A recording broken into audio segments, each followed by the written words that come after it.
10 अध्याय निकालो। जी जी इब्रानी 10 अध्याय जी 1 वचन से जी 10 पद तक। 1 इब्रानियों वचन से 10। 10 हाँ, इब्रानी 10 1 से 10 पद पढ़ो। क्योंकि व्यवस्था जिसमें आने वाली अच्छी वस्तुओं का प्रतिबिंब है, पर उनका असली स्वरूप नहीं, इसलिए उन एक ही प्रकार के बलिदानों के द्वारा जो प्रति वर्ष अचूक चढ़ाए जाते हैं, पास आने वालों को कदापि सिद्ध नहीं कर सकती। नहीं तो उनका चढ़ाना बंद क्यों ना हो जाता। इसलिए जब सेवा करने वाले एक ही बार शुद्ध हो जाते, तो फिर उनका विवेक उन्हें पापी न ठहराता, परंतु उनके द्वारा प्रति वर्ष पापों का स्मरण हुआ करता है। क्योंकि यह अनहोना है कि बैलों और बकरों का लहू पापों को दूर करे। इसी कारण वह जगत में आते समय कहता है, बलिदान और भेंट तूने ना चाही, पर मेरे लिए एक देह तैयार की। होम बलियों और पाप बलियों से तू प्रसन्न नहीं हुआ। तब मैंने कहा, देख मैं आ गया हूँ। पवित्र शास्त्र में मेरे विषय में लिखा हुआ है, ताकि हे परमेश्वर तेरी इच्छा पूरी करूं। ऊपर तो वह कहता है, न तूने बलिदान और भेंट और होम बलियों और पाप बलियों को चाहा और न उनसे प्रसन्न हुआ। यद्यपि ये बलिदान तो व्यवस्था के अनुसार चढ़ाए जाते हैं। फिर यह भी कहता है, देख मैं आ गया हूँ, ताकि तेरी इच्छा पूरी करूं। अतः वह पहले को उठा देता है ताकि दूसरे को नियुक्त करे। उसी इच्छा से हम यीशु मसीह की देह के एक ही बार बलिदान चढ़ाए जाने के द्वारा पवित्र किए गए हैं। अब इस वाले वचन पर आशीष दे। ज्योति प्रार्थना करो और प्रार्थना रिया के लिए भी करना कि जी उसको भी स्वास्थ्य चंगाई मिले और प्रभु उसको भी आशीष दे। जी धन्यवाद धन्यवाद जीवित सामर्थी दयालु प्रेमी पिता परमेश्वर, मैं प्रभु यीशु मसीह के नाम से जो मेरा उद्धार करता मेरा जीवन है, आपकी पवित्र उपस्थिति में आती हूँ। पिता आपका धन्यवाद देती हूँ कि आपने हम सबों को फिर से इस संगति में जोड़ा है, हम सबों को सुरक्षित रखा है, हमारी देह प्राण आत्मा को सुरक्षित रखा है। मैं धन्यवाद देती हूँ पिता परमेश्वर। हर कोई कहीं ना कहीं किसी न किसी प्रभु जी परिस्थिति में रहता है और आपको पुकारता रहता है प्रभु यीशु, और मैं धन्यवाद देती हूँ कि आप निरंतर प्रभु जी उनसे बोलते और बातचीत करते हैं, उनकी सुधि लेते हैं प्रभु यीशु। क्योंकि कल हमने वचन में सुना प्रभु जी कि मैं अकेली नहीं हूँ, आप मेरे साथ है प्रभु यीशु मसीह। मैं आपकी हूँ प्रभु यीशु मसीह और आप मेरे हैं प्रभु जी। मैं धन्यवाद देती हूँ प्रभु जी इस बात को प्रभु आप विशेष करके प्रिया बहन के जीवन में प्रभु जी आप पूरा कर रहे हैं प्रभु। जब उसने उस वचन को सुना है प्रभु, तो उस वचन की गवाही देने वाली वो हो सक रही है प्रभु जी। मैं धन्यवाद देती हूँ प्रभु जी कि उसके शरीर में जो रोग आ रहा है, जो बीमारी आ रही है प्रभु, वो आपके नाम की महिमा के लिए है प्रभु। और मैं विश्वास करती हूँ प्रभु जी कि कल वो फिर गवाही देगी प्रभु, आपके लहू से, आपके कोड़े खाने से चंगे होने के द्वारा प्रभु। और प्रभु जी पूरी रीति से प्रभु वो पहचान लेगी कि आप उसके साथ रहते हैं प्रभु यीशु। जब जब वो पुकारती है तो आप उसकी प्रार्थना को सुनते हैं प्रभु। मैं धन्यवाद देती हूँ प्रभु जी मेरे भी जीवन के लिए, क्योंकि आपने मुझे पापों से, अंधकार से और बुरी बुरी बातों से, बुरी बुरी परिस्थिति से निकाला है प्रभु यीशु मसीह। ये किसी मनुष्य के बस की बात नहीं थी प्रभु, ना मेरे बस की बात थी, लेकिन आपने प्रभु जी अद्भुत अनुग्रह करके निकाला प्रभु यीशु। मैं बहुत बहुत धन्यवाद देती हूँ। मैं तो अंधकार में थी प्रभु, आप मेरे लिए प्रकाश बन के आए प्रभु यीशु। मैं आपका बहुत बहुत धन्यवाद देती हूँ। वचन को प्रभु जी पढ़ने और अद्भुत रीति से प्रभु जी समझने में आप मदद करते हैं प्रभु। मैं धन्यवाद देती हूँ प्रभु जी कल के वचन के लिए और आज के वचन के लिए भी धन्यवाद देती हूँ पिता परमेश्वर, कि जब आपने इस वचन को दिया है पिता, तो मैं विश्वास करती हूँ आज आप मुझसे और जितने भी प्रभु जी हमारे लोग जुड़े हैं, सबसे प्रिय लोगों से आप बातचीत करेंगे पिता। वचन के लिए धन्यवाद देती हूँ प्रभु जी। धन्यवाद देती हूँ सभी प्राचीनों के लिए, सभी पवित्र लोगों के लिए जिनकी संगति आप हमें दे रहे हैं प्रभु, जिनके अनुभव को हम सुनते हैं प्रभु और अपने जीवन में काम में लाने वाले हो सकते हैं प्रभु जी। मैं आपको बहुत बहुत धन्यवाद देती हूँ। पवित्र आत्मा आपका धन्यवाद हमारे साथ संगति करने के लिए, हमारे सहायक के रूप में निरंतर हमारे साथ काम करने के लिए और विशेष करके मेरे साथ काम करने के लिए। सारी बातों को आपके हाथों में सौंपती हूँ प्रभु जी।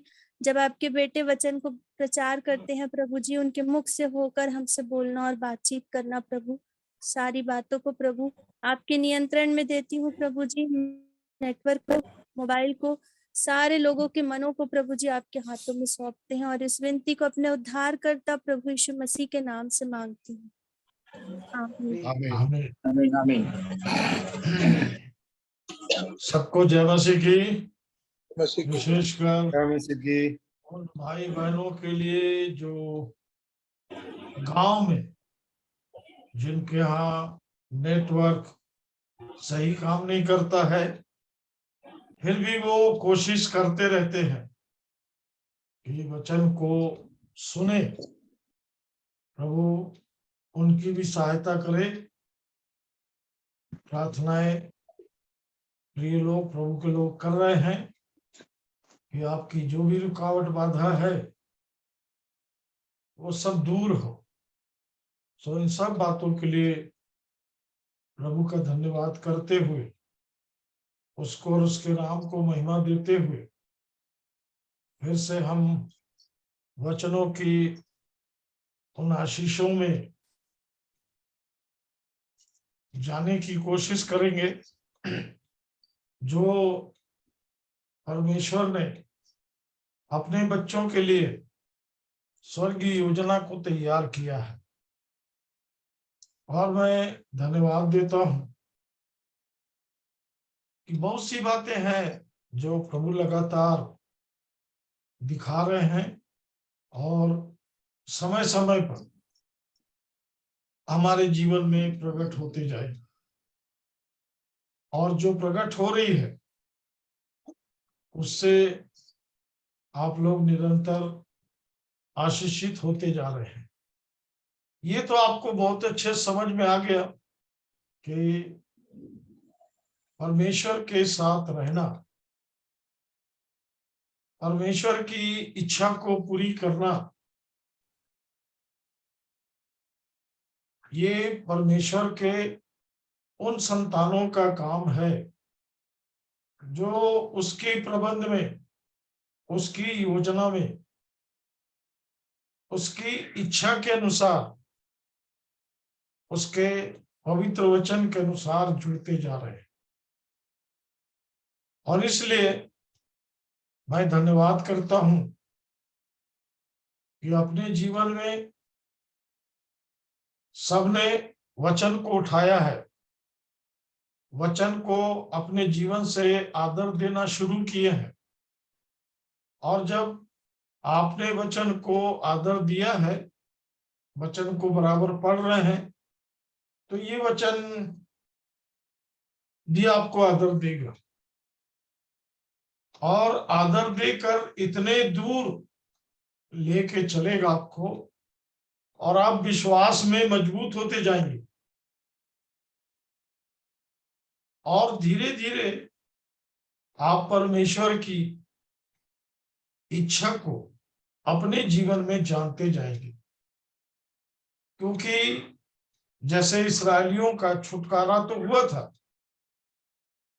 पर उन्हें कहाँ जाना था, किस मार्ग से जाना था, वो सब उनके लिए नया था। और उसको जब आप पढ़ते हैं, इसलिए पुराने नियम की कुछ बात बोलते रहता हूं कि आपको ऐसा ना लगे कि अरे वो पढ़ रहे हैं तो बेकार है, कुछ समझ में नहीं आ रहा।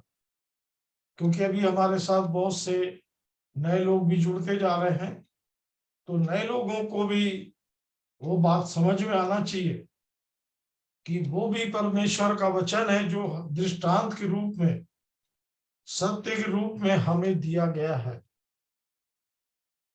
और इसलिए जब इस्राएली लोग निकले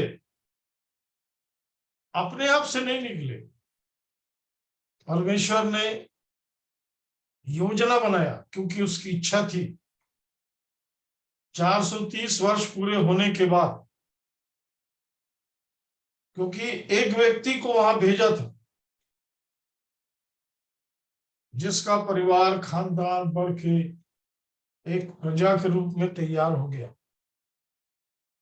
430 वर्ष उस गुलामी में रहने के बाद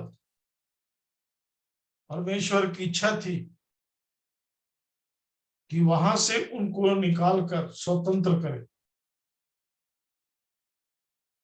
अब किस मार्ग से उन्हें जाना था ये नहीं मालूम, क्योंकि 11 दिन का भी ऐसा रास्ता था परमेश्वर को जहां उन्हें पहुंचाना था वो पहुंचा देता, पर मार्ग की परेशानियां, समस्या, थकान, उसको देखकर वहां से भूल करके ये वापस चले जाते और अपने छुटकारे को नहीं पहचान पाते, क्योंकि परमेश्वर ने छुड़ाया था। परमेश्वर ने छुड़ाने के लिए एक व्यक्ति को भेजा जिसका नाम मूसा है, और उसके द्वारा परमेश्वर काम करते रहे, छुटकारा हुआ। ये सब परमेश्वर की इच्छा थी। परमेश्वर वहां से निकाल के लाए और मार्ग में थकान, भूख, बहुत सी चीजें जो है उनको परेशान करना शुरू की, और वो परमेश्वर के विरोध में बात करने लग गए।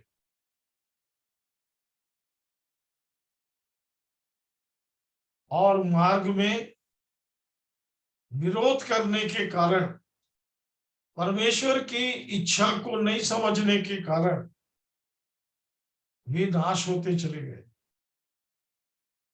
एक बार छोटे से राज्य में उन्होंने कहा हम लोग तो बहुत हैं, हम चढ़ाई करके उसको जीत लेंगे, पर उस ए नगर के निवासियों ने उनको मार के खदेड़ दिया और वो हार गए। वो सब बैठ के रोने लगे, क्योंकि उन्होंने कभी हार का मुंह नहीं देखा था। पर वहां पर परमेश्वर की इच्छा नहीं थी। और इसलिए प्रियो, हमारे जीवन में भी पाप क्षमा होने के बाद, छुटकारा होने के बाद,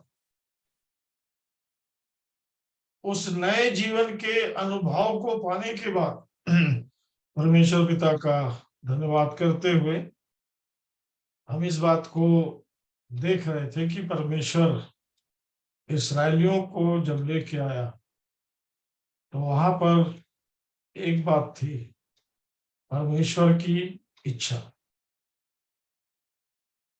क्योंकि वे जानते नहीं थे कहाँ जाना है, क्या जाना है। दूसरी बात ये थी, जिनका छुटकारा हुआ था वो सब बातों के लिए नए थे, क्योंकि वो गुलामी में थे, वहां से वो छूटे थे, और छुटकारा भी उनके लिए बिल्कुल नया था, नई बात थी, आजाद होना।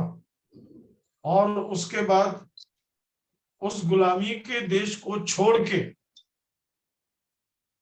उनको अपनी भूमि में, अपने जगह में बसना था। परमेश्वर की उनके लिए बहुत बड़ी योजना थी। उसी योजना के तहत जब वो उसको निकाला, और जैसे जैसे वो उसकी इच्छा में चलते रहे, दिन में बादल और रात को आग के खंभे में उनकी अगुवाई करता रहा प्रभु। उसी प्रकार प्रियो, कलीसिया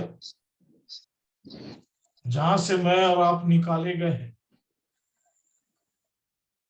पापमय संसार में हम जीवन को बिता रहे थे,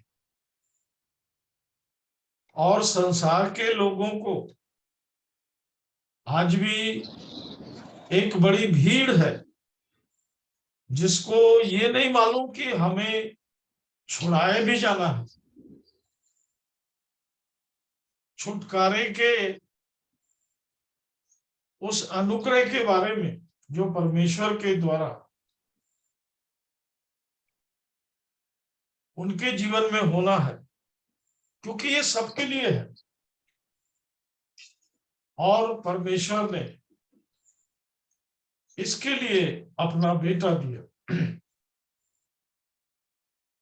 जिसने अपनी सेवा को पूरी करके अपने बलिदान के द्वारा उसने परमेश्वर की इच्छा को बताया। इसके 7 वचन को पढ़ो, जी। 7 और 8 पद। तब मैंने कहा, देख मैं आ गया हूँ। पवित्र शास्त्र में मेरे विषय में लिखा हुआ है, ताकि हे परमेश्वर तेरी इच्छा पूरी करूं। तेरी इच्छा पूरी करूं। प्रभु यीशु ने ये एक बहुत बड़ी बात हमारे जीवन में हमको सिखाया है, क्योंकि वो राज्य बृहद है। परमेश्वर बृहद परमेश्वर है। उसका सिंहासन, उसकी बातें, उसका कार्य, सब कुछ हमारे सोच समझ से परे है। हमें कुछ भी नहीं मालूम। इसलिए प्रभु यीशु मसीह उस राज्य से हमारे राज्य में प्रवेश किया, मृत्यु लोक में आया। ये अलग राज्य है जहां प्रत्येक मनुष्य पाप और मृत्यु के कारण, पाप के और मृत्यु के राज्य के वश में है, गुलामी में है, उसका दास बना हुआ है। उसे नहीं मालूम। उसके अंदर एक बात चल रही है कि मेरा छुटकारा कोई तो है जो करेगा, पर वो निश्चित इस बात को जान नहीं पा रहा है। इसलिए जैसे ही हम प्रचार करते हैं, हम ये बात उन तक पहुंचाते हैं, तो आप देखेंगे अपने जीवन में बहुत लोग सहज स्वीकार कर लेते हैं। जैसे वो उसे स्वीकार करने के लिए इंतजार कर रहे हैं कि कोई उनको बताए। जैसे आज हम देखते हैं बहुत से लोग हमसे आशा करते हैं हम उनके लिए प्रार्थना करें, और हम करते भी हैं। और वचन ये कहता है, जब तक भेजे ना जाए तो प्रचार कैसे करें। भेजे जाने का मतलब यही है कि परमेश्वर अपने भेजे हुए की बराबर अगुवाई करता है, ताकि उसके द्वारा जो भी जीवन प्रभु के पास लाया जाए वो परमेश्वर की इच्छा में हो। क्योंकि प्रिय, शैतान भी लगातार काम कर रहा है और वो करता रहेगा, क्योंकि उसको सब दिखता है, उसको सब मालूम। जैसे अय्यूब के जीवन में उसको सब मालूम था कि परमेश्वर के घेराबंदी करने के कारण, चारों तरफ परमेश्वर के बाड़ा बांधने के कारण मैं इसमें घुस ही नहीं सकता। मेरे और आपके जीवन के बारे में भी वो भी सब जानते हैं। और वो उस मार्ग में परमेश्वर की इच्छा में नहीं ले जा सकता, इसलिए वो उल्टा लेके चलता है। इसलिए बार बार लोगों को हमको ये बताना है कि आप सब कुछ अपने जीवन के बारे में वचन में देखिए, क्योंकि परमेश्वर का वचन जीवित है। परमेश्वर के वचन के साथ यूहन्ना 1:1 के अनुसार परमेश्वर साथ में है, परमेश्वर है। और जैसे जैसे हमारा विश्वास बढ़ता है, हमें ऐसा लगने लगता है, क्योंकि पवित्र आत्मा भीतर से हमारी मदद करने के लिए, उस रास्ते पर लेके चलने के लिए एक एक पल, एक एक क्षण हमारी अगुवाई करता है। हमें परीक्षा में ना ला, हम इतना कह के निश्चिंत हो जाते हैं, और पवित्र आत्मा आपकी अगुवाई करता है, नहीं ये काम नहीं करना, ये काम करना है, ये आपके जीवन में घटेगा, होगा। कई बार प्रभु अपनी इच्छा पूरी कराने के लिए आपको संसार से पूरी रीति से अलग करता है। देखिए गलातियों 1:4 जी फिर आएंगे यहाँ पर। हाँ, गलातियों 4 1 अध्याय 4 पर, 1:4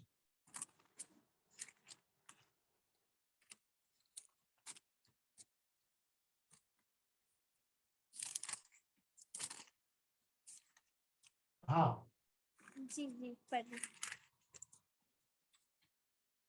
उसी ने अपने आप को हमारे पापों के लिए दे दिया, हाँ ताकि हमारे परमेश्वर और पिता की इच्छा के अनुसार हमें इस वर्तमान बुरे संसार से छुड़ाए।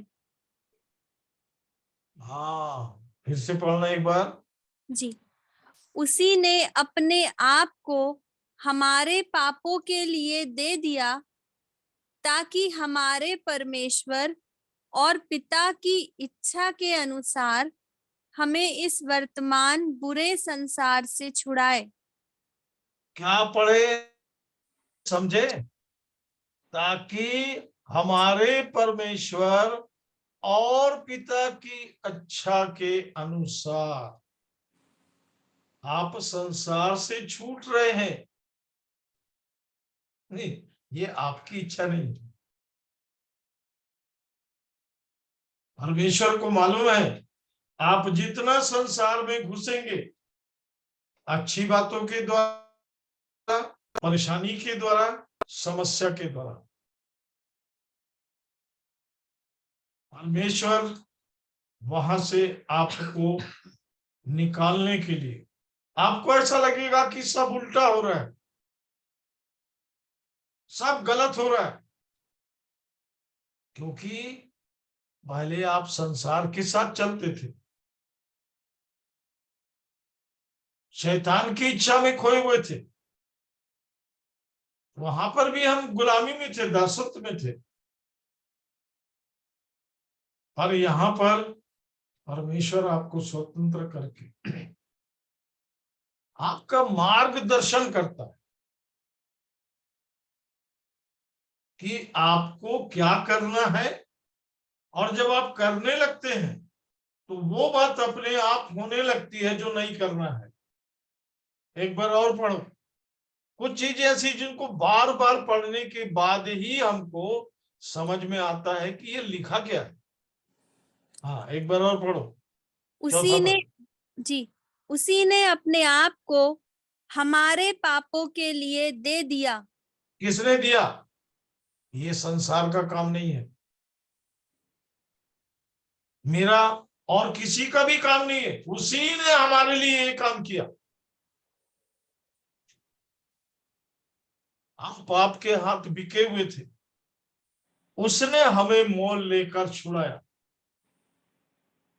छुड़ाए जाने का उसका कारण है, वहां उस रास्ते पर नहीं जाना है जो मृत्यु का मार्ग है। ऐसा भी रास्ता है जिसमें मृत्यु का पता ही नहीं है।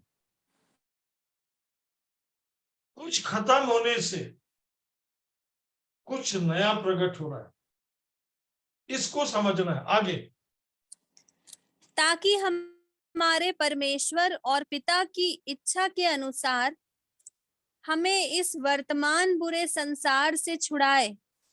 क्या हम सच में जानते हैं कि संसार बुरा है? परमेश्वर की इच्छा ये है कि वो हमको इस बुरे वर्तमान संसार से छुड़ाए। इसके लिए यीशु मसीह ने क्या किया? इब्रानी 10 का अब 10 पद पढ़ो। हाँ जी,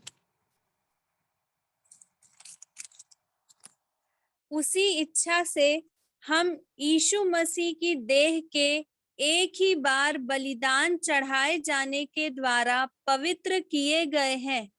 हाँ, अब वो हमें अपनी पवित्रता में, अपने पवित्र राज्य में, अपनी पवित्र प्रबंध में, योजना में लाता है। इसके लिए उसने हमें पवित्र वचन दिया है जो आपको चलने में अगुवाई करता है, मदद करता है। क्योंकि इसे किसी मनुष्य के दिमाग बुद्धि के द्वारा नहीं लिखा गया। मनुष्य ने इसको कैसे हम तक पहुंचाया, कितने उसने दुख उठाया, ये वचन हम तक पहुंचाए जाए। कितनों का खून है इसमें, कितनों का बलिदान है इसमें छिपा। सबसे बड़ी बात, ये रास्ता ही बलिदान का है। 9 वचन पढ़ना जरा। जी,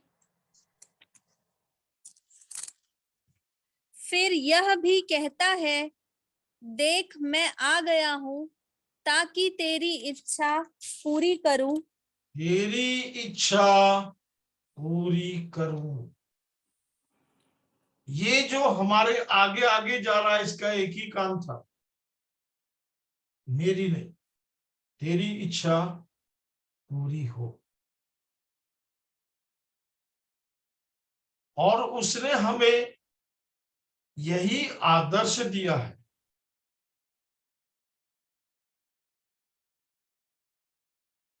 इस संसार में प्रियो, वही लोग बड़े प्यारे और प्रिय हैं जिन्हें परमेश्वर अपनी इच्छा में बुलाता है। क्यों बुलाता है? आपको क्यों बुला रहा है? इसके पीछे भी परमेश्वर की इच्छा को जरा हम जान ले। इफिसियों 1 अध्याय 5वां वचन, इफिसियों की पत्री निकालेंगे। जी, 1 अध्याय और उसके 5वें वचन को पढ़ेंगे। और अपनी इच्छा के भले अभिप्राय के अनुसार हमें अपने लिए पहले से ठहराया कि यीशु मसीह के द्वारा हम उसके लेपालक पुत्र हो। एक बात ध्यान रखेंगे, मेरे बचाए जाने के बाद बैठ के मेरे लिए योजना नहीं बनाता प्रियो। क्या लिखा है? एक बार और पढ़ेंगे। जी, बार बार इसलिए पढ़ना है कि मेरे बारे में परमेश्वर के पास मेरे हाजिर होने से पहले योजना बनी हुई है। उसकी इच्छा है मेरे लिए, और उसकी इच्छा, वो अपनी इच्छा को अपनी समानता में हमारे लिए भी बना के रखा है। इससे कम में तो सोचना ही मत प्रियो, नहीं तो फिर ये संगति का फिर हमको मतलब ही क्या, फायदा क्यों, फिर क्या है? ये देखिए 5 वचन फिर से।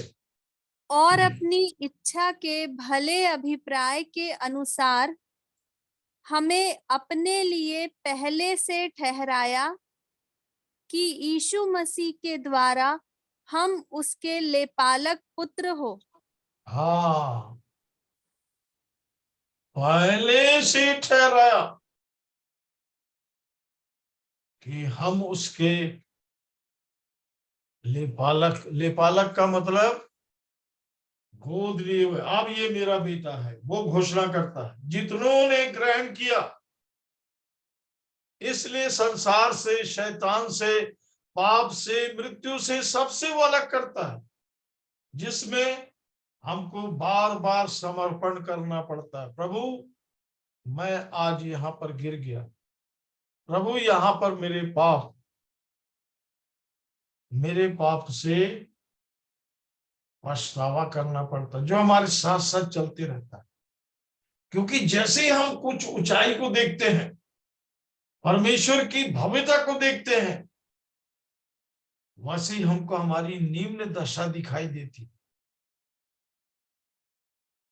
अरे पिताजी मैं किधर हूं? हे हमारे पिता तू जो स्वर्ग में है, मैं कहां पर हूं? ये असमानता आपको बोझिल करती है पश्चाताप के लिए, कि मैं भी वहीं रहूं। कैसे? आगे आगे पढ़ेंगे। जी, ये इफिसियों का 6 एक का 6 कैसे देव लगा रहे हो, क्या बात? कि उसके उस अनुग्रह की महिमा की स्तुति हो जिसे उसने हमें उस प्रिय में सेत में दिया। सेत में तो दिया है। पढ़ने में लेट होने से यही तो है, सब चूक जाएंगे उस असली चीज को। साथ साथ चलते रहने से हम पकड़ते जाएंगे। कोई चीज के लिए आपसे कीमत नहीं मांगा, कोई शर्त नहीं रखा आपके साथ। जितनों ने ग्रहण किया और आप पर छाप भी कर दी प्रियो, पुत्रत्व की। आगे हमको उसमें उसके लहू के द्वारा छुटकारा अर्थात अपराधों की क्षमा उसके उस अनुग्रह के धन के अनुसार मिला है। हाँ, उस लहू से उसने मुझे धोया है। उस लहू के कारण उसने मुझे अपने पास आने का निमंत्रण दिया है। उस लहू में परमेश्वर के समीप जाने का मौका मिल गया है। इसलिए प्रियो, यदि आपने इस आशीष को अपने जीवन में कहीं पर छोड़ दिया या अनजान है, इससे रुकिए मत। ये असीम धन है, ये परमेश्वर की इच्छा में है। उसके लहू से वो छुटकारा देकर अपने प्रबंध में लाता है। और इसके लिए क्या करना है? उसकी इच्छा है। अब हम उसके जैसे बने, क्योंकि हमारा लहू, हमारा जीवन, हमारा सोचना, हमारा देखना सब बदल दिया गया। पुनरुत्थान की सामर्थ हमारे अंदर काम करने लगी। ये इसलिए बता रहा हूं प्रियो, आपके पास में एक दृढ़ निश्चयता चाहिए। आपका विश्वास इन बातों पर दृढ़ हो। पहला थिस्सलुनी 4 अध्याय उसके 3 वचन को पढ़ेंगे।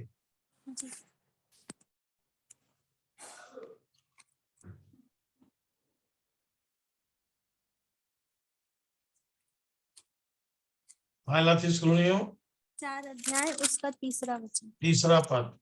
क्योंकि परमेश्वर की इच्छा यह है कि तुम पवित्र बनो। अद्भुत इच्छा है।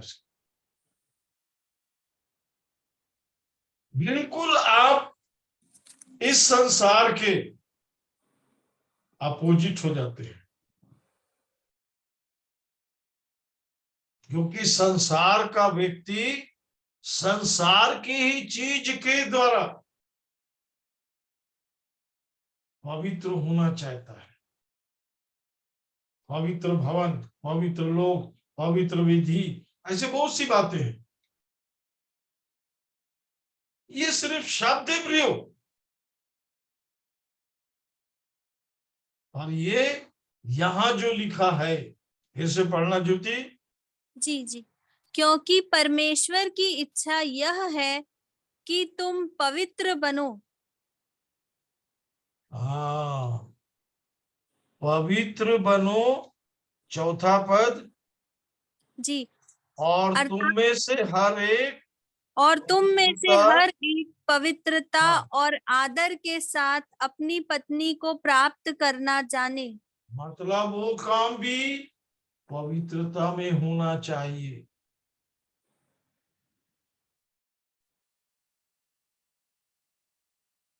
क्योंकि अब आप अपने विचारों में, अपने जीवन में, अपने विश्वास में पवित्रता में है।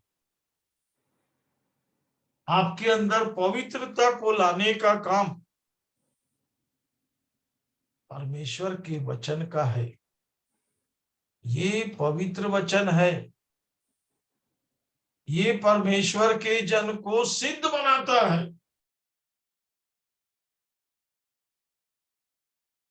इसको मालूम है कि एक व्यक्ति को जब उसका आगमन होगा तो पवित्र, निष्कलंक, निर्दोष बनाकर खड़ा करे।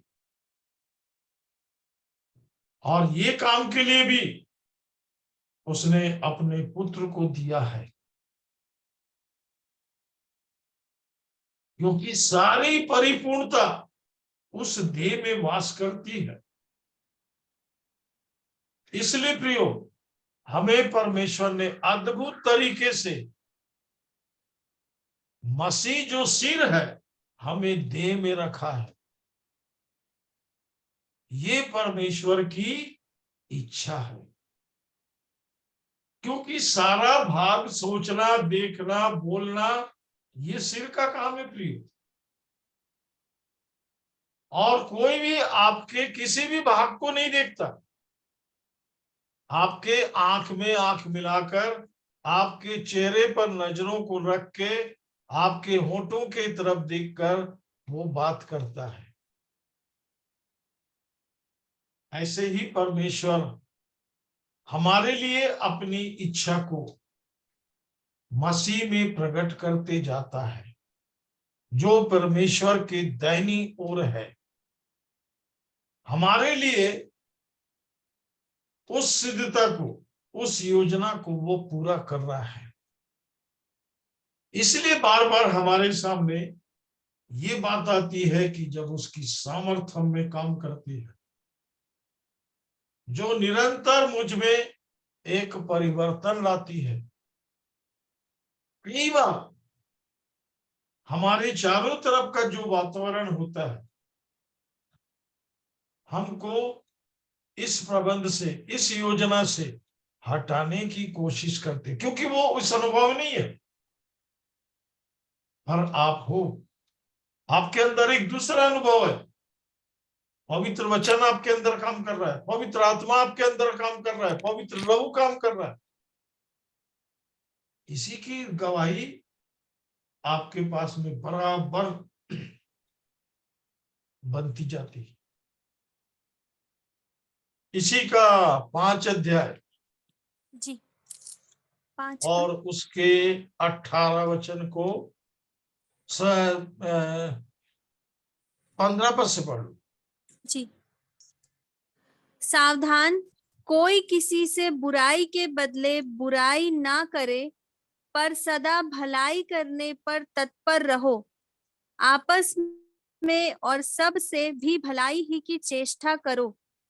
सदा आनंदित रहो, हाँ, निरंतर प्रार्थना में लगे रहो, हर बात में धन्यवाद करो, क्योंकि क्यों? तुम्हारे तुम्हारे लिए, लिए हाँ, मसीह यीशु में परमेश्वर की यही इच्छा है। हाँ, हर बात में धन्यवाद धन्यवाद, धन्यवाद निकल हर बात में। धन्यवाद प्रभु। अब सामने क्या हुआ है, उसका मापदंड हम जब करने लगते तो हमको लगता है अरे ये तो गलत हुआ भाई, अरे ये सही हुआ भाई। पर जब आप परमेश्वर की इच्छा पर छोड़ दीजिए, क्योंकि परमेश्वर जब आपको अपने स्वर्ग राज्य के योग बनाएगा तो वो आपकी तरफ नहीं देखता।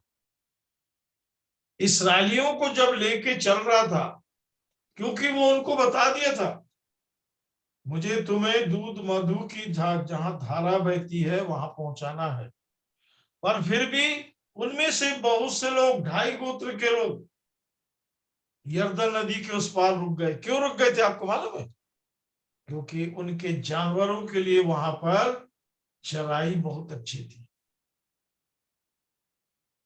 हम अपनी बात छोड़ करके, परमेश्वर ने मुझसे क्या वाचा बांधा है,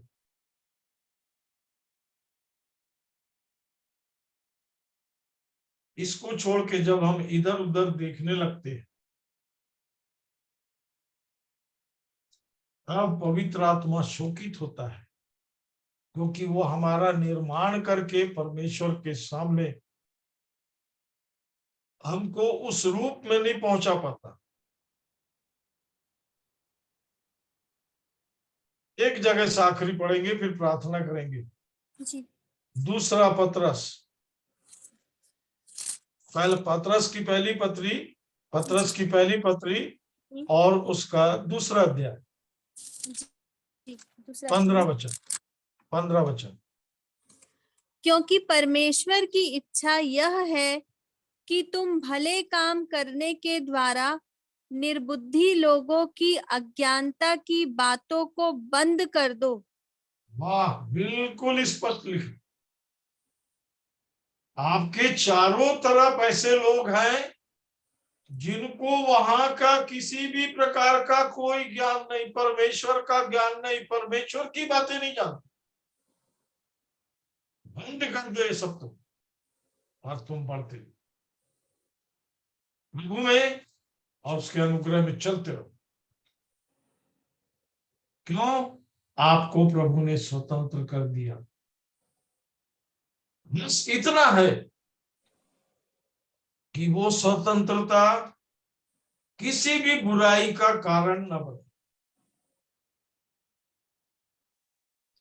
परमेश्वर की इच्छा यह है कि तुम भले काम करने के द्वारा निर्बुद्धि लोगों की अज्ञानता की बातों को बंद करो और प्रभु में और उसके अनुग्रह में लगातार बढ़ते जाए। आइए प्रार्थना करेंगे, क्योंकि पढ़ने के लिए हमारे पास बहुत, क्योंकि पूरी बाइबल हमारी अगुवाई कर रही है। हमको परमेश्वर अपनी इच्छा में लेके चल रहे हैं। एक जगह से और पढ़ सकते हैं। चलो, पहला यूहन्ना 4 अध्याय और उसके 14 वचन। पहला यूहन्ना 4 अध्याय उसका 14 वचन। हाँ, सब हमने देख भी लिया और गवाही देते हैं कि पिता ने पुत्र को जगत का उद्धारकर्ता करके भेजा है।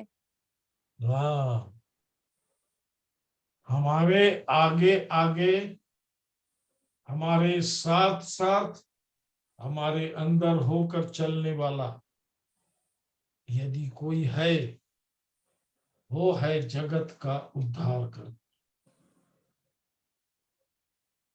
वो हमसे उस रास्ते में आगे आगे गया है और वो बोल के गया है, मैं मार्ग हूं। बोल के गया है, मैं सत्य हूं। बोल के गया है, मैं जीवन हूं। और इसलिए प्रियो, हमको वो जीवन मिला है जो यहां से लेकर अनंत तक की सारी बातों में विश्वास योग्य हो, परमेश्वर की इच्छा को पूरी करने में बहुतों के लिए हम आदर्श बने, अगुवाई करें। वो आपके जीवन को देखेगा और आप आनंदित होइए इस बात से कि भाई आप मेरे जीवन को देखिए, मैं सिद्ध तो नहीं हूं पर उस सिद्ध मार्ग में चल रहा हूं। मैं पवित्र तो नहीं हूं पर पवित्र होने के लिए मैंने शुरू कर दिया। पवित्र होने के लिए बुलाए गए हो। हमारे जीवन को परमेश्वर अपनी इच्छा में लेके चले। आइए प्रार्थना करेंगे। और मैं आज उनके लिए भी प्रार्थना करना चाहता हूं जो हमारे साथ नए रूप में जुड़ रहे हैं, जिन्होंने अभी तक अपने पाप का शायद अंगीकार नहीं किया।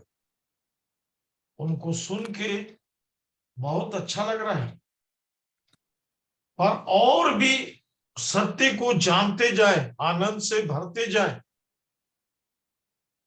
इसलिए अपने पापों का अंगीकार करना जरूरी है।